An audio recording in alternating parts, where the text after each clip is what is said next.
हरे कृष्णा। श्रील सनातन गोस्वामी श्री कृष्ण चैतन्य महाप्रभु के शिष्य थे, जिनको महाप्रभु ने स्वयं दीक्षा प्रदान की थी। कवि कर्णपुर गौर गणोदेश दीपिका में बताते हैं कि श्रील सनातन गोस्वामी रति मंजरी, लवंग मंजरी और सनातन कुमार यानी चारों सनत कुमारों में एक, इन तीनों के मिलन अवतार थे। श्रील सनातन गोस्वामी का जन्म 1488 में एक सारस्वत ब्राह्मण परिवार में हुआ था। सनातन गोस्वामी के दो भाई थे, श्रील रूप गोस्वामी जो षट गोस्वामियों में से एक है और श्री अनुपम जी। ये तीनों भाई बचपन से श्री कृष्ण की प्रेममय भक्ति भाव में इतने लीन थे कि जिन वनों में ये खेलते थे उनका नाम इन्होंने ब्रजभूमि के 12 वनों के नाम से रख दिया था, जैसे महावन, तालवन, तथा जिन पोखरों में ये स्नान करते थे उनका नाम भी श्याम कुंड और राधा कुंड रख दिया था। जैसे जैसे सनातन गोस्वामी जी की आयु बढ़ती गई, उनकी शास्त्र में रुचि और नीति ज्ञान भी बढ़ती गई तथा उनके महाज्ञानी होने की चर्चा बढ़ने लगी थी।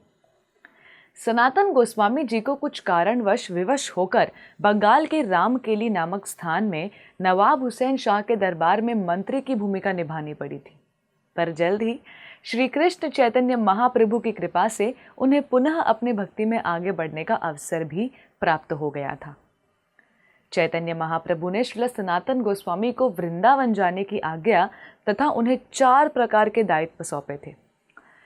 पहला दायित्व ये था कि गोस्वामी जी को श्री कृष्ण की लीला स्थलों को खोज निकालना था। दूसरा दायित्व था कि उन्हें विभिन्न विग्रहों की स्थापना कर उनकी पूजा अर्चना शुरू करवानी थी। तीसरा दायित्व ये था कि गोस्वामी जी को विभिन्न शास्त्रों का संकलन करना था।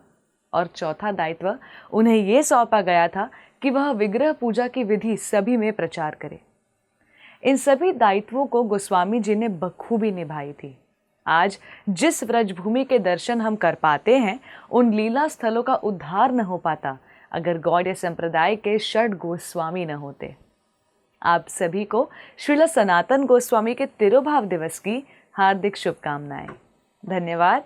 हरे कृष्णा। ऐसे ही और भक्तिमय कार्यक्रमों के लिए देखिए हरे कृष्णा टेलीविजन, और इसे प्राप्त करने के लिए आप अपने केबल अथवा DTH ऑपरेटर से संपर्क करें तथा और अधिक जानकारी के लिए आज ही डायल करें 7666 839 839।